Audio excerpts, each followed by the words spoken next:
for me, it's a couple of things that I think we need to cultivate. The very first one is communication skills. I think we do not spend enough time with youth and young people actually practicing our communication skills with one another. And one of the ways I do this when I come into a youth group context is we don't just name these values. We get up and you have to talk to a different person every 3 minutes or something. Give me an example, define honesty for me. Give me an example of when you felt honesty happened and when you felt honesty didn't happen in a concrete lived experience.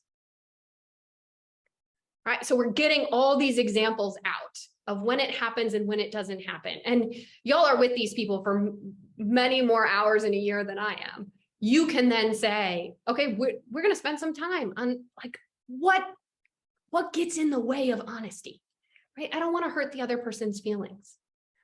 I don't want them to dump me, right? Because we live in this world where we think if we get dumped, we will never find anyone else.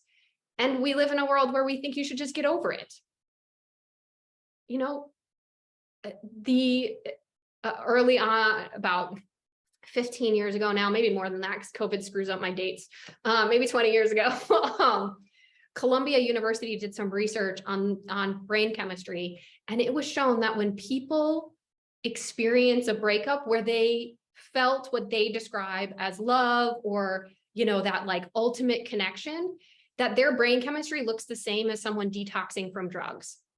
So when we say to a young person, like, you know, that really wasn't love, you're like 15, get over it.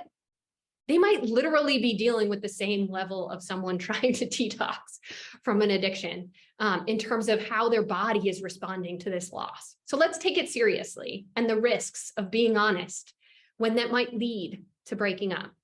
The other piece of this that I think has, I think is intuitive to our own experiences, but comes out all the time when I'm working with youth, is that our friends are a much better judge of whether the core values we have are showing up in our relationship than we are.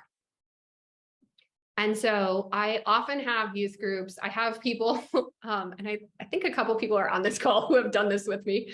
Brittany Porch is one of them, where we ask kids to act out a relationship on a talk show, and then the other youth give them advice.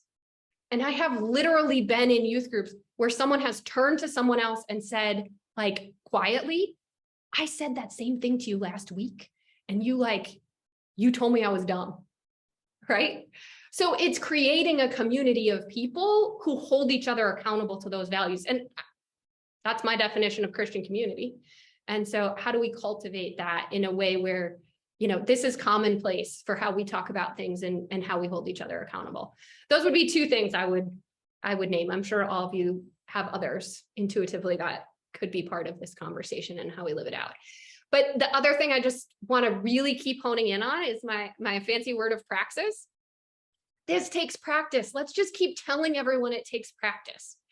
I don't know where the myth came from that somehow we're supposed to be good at sexuality and good at sexual relationships from some innate thing. We're not. We're awful at it. So let's practice it together.